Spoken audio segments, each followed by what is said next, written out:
Welcome guys. Let's start with the new session of Boolean algebra. This is session number 8 and basically today's topic is canonical expressions and its applications. Okay guys, as you already know, in Boolean expressions we have two types of expressions altogether. Sum of product as well as product of sum. As I already given you so many examples, and you know there are two type of expressions.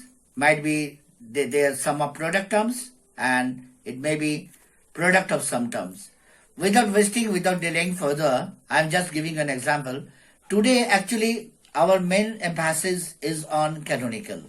What do you mean by canonical? This is the main question. The thing is, any Boolean expression, it may be SOP or it may be POS, but that expression, if it fulfills certain conditions, then it will become a canonical or non-canonical. And the question is, what are the conditions? What are the criteria to be satisfied? You just listen carefully. Any Boolean expression, it may be sum of product expression, it may be product of sum expression. If each term of that expression contains all the n literals, n is any integer, n literals or n variables, either in direct form or in complemented form, then it is called as canonical. In Hindi, किसी भी Boolean expression, चाहे वो product और some form में हो, चाहे सम of product form में हो, आप तभी उसे कैनोनिकल बोल पाओगे जब उसके हर एक term, each term of that expression, उसके अंदर वो जितने भी वेरिएबल्स उस एक्सप्रेशन के अंदर इन्वॉल्व है, वो सारे वेरिएबल्स एक एक टर्म में होने चाहिए. It should be there. Condition ये है कि ये डायरेक्टली भी हो सकता है, ये कॉम्प्लीमेंटेड फॉर्म में भी हो सकता है. ओके, एंड अगर ये रूल्स होल्ड होता है then it will be canonical. अगर नहीं होता है, वायलेट होता है, तो it's not a canonical, non canonical. Okay, I am just giving an example. Suppose I am writing a SOP expression like this: a dot b plus b dot c plus c dot a. You see, this is a SOP expression, sum of product. You see, these are all product term in bracket, and in between there is some operators are there. It means this is sum of product term. But check it out whether it is canonical or not. You just check it out. Altogether three variables are there: A, B, C. Three variety of variables are there. But the problem is, first term contains only two variables: A, B. C is missing. Similarly, in second term, A is missing, and in third term, B is missing. It means altogether out of three variables, two are available at a time, and one variable out of three, one variable is missing everywhere. Because of that, it's not a canonical expression. But now I am just modifying it. Suppose the expression is like this: ABC plus A bar dot V dot C plus A dot B dot C bar. Now check it out. This is also SOP expression. See, sum of product term, and you see ABC. All the three variables are available here. Here also A bar dot V dot C. A is not in direct form, but it is available in the form of complementation. It means this is also holds good. And in the third term, A dot B dot C bar, C is not there, but C bar is there. And because of that, all the three terms are having all the three variables, and it fulfills the condition. Because of that, it is a typical canonical SOP expression. Similarly, I am just giving an expression of product of sum. Suppose I am writing an expression like this: A plus B into A bar plus B and into B plus C bar. Now you check it out. Now this is a POS expression, product of sum term. Now you check it out. Consider, you just take care of this carefully. This term A plus B, here in this case C is missing. Here in this case A in complemented form, okay, is acceptable, plus B, but C, once again C is missing. Here in this case B and C are available, but A is missing. Because of that, it lacks a certain variable everywhere. Because of that, this is not a canonical POS expression. It's a normal POS expression, but it's not. It can't be called as canonical. Now I'm converting it into like this: a plus b plus c dot a bar plus b plus c dot a plus b bar plus c and dot, and this is a plus b plus c bar c. Now you see this product sum having four terms, four product plus some terms in between. Nothing harm. It can be 4 terms, 5 terms altogether, no problem. But the only condition is I have to check whether all the variables are available or not. You see, पहले term पे A B C तीनों ही available है, direct form में acceptable. इसमें A bar है but A नहीं है, B and C are all together 3 variables are there. It is also acceptable, valid. This is also a b bar plus c. This is also acceptable. Here in this case, this is a plus b plus c bar. This is also having all the 3 variables. Because of that, we can say this product of sum example is a typical example of canonical product of sum. Okay, guys. I hope अभी तक जो मैंने canonical के definition आपको मैंने clear कर पाया. Now, I'm just giving some ideas. Sometimes it happens.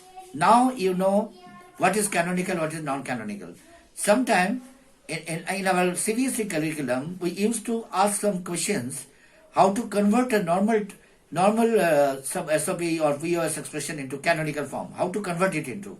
And sometimes it appears like it might be, it's not a canonical term, but after little applications of laws, certain laws, it converts into a canonical one. So without delaying further, I am just giving you an example. Suppose I have to convert a plus b into canonical expression, into canonical. Now you see what is the mechanism I am going to follow. As you know, a plus b simply, this is a sum, you can say this is a sum of product term in that way, in sum is in between. But the thing is, you see, here A is there but B is not there, but here in this case B is there but A is missing.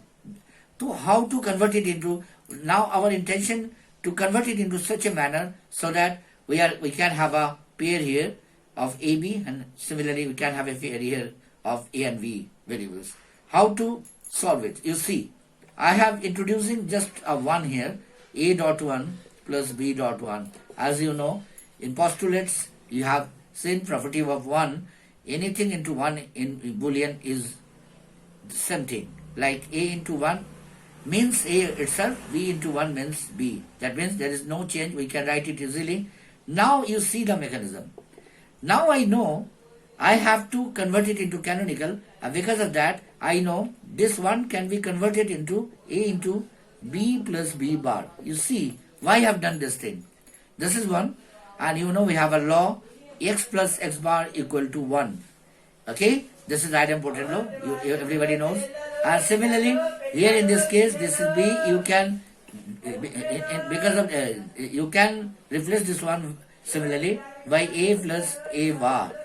Why I have introduced B here, why I have introduced A here? Since I know here in this case A requires B as a partner, whereas in second term B requires A as a partner. Because of that we have applied this mechanism.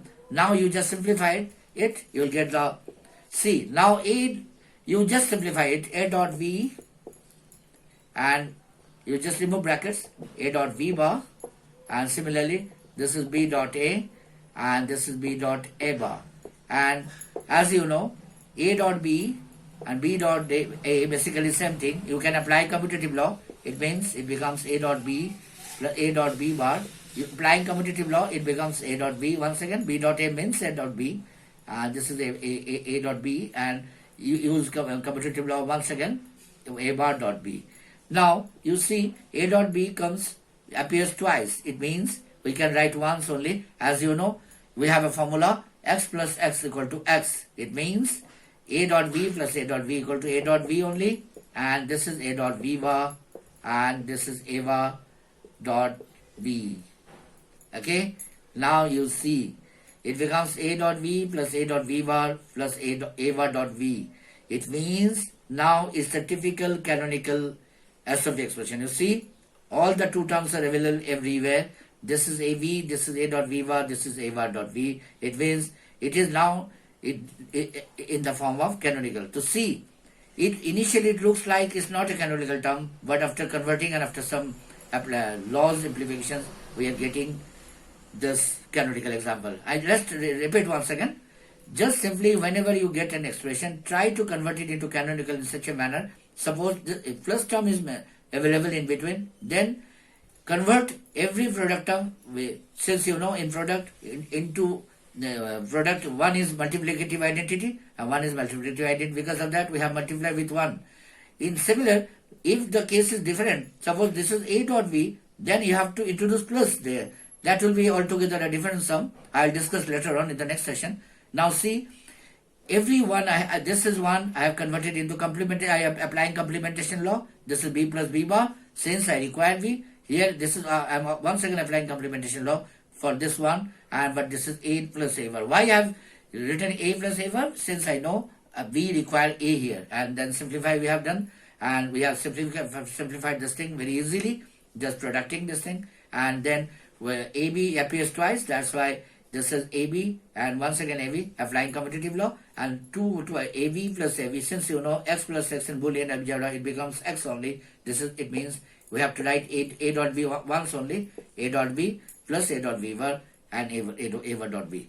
Okay, this is a very typical example of canonical, how to convert a simple expression into canonical. Similarly, I am just giving you a sum to just, you can have a hands-on practice over that. Suppose I am giving you another question. Convert A dot B plus B dot C plus C dot A, and you have to convert it into this into canonical.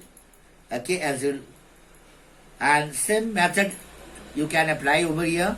You have to introduce 1 everywhere as multiplicative identity, and you can convert it into canonical term.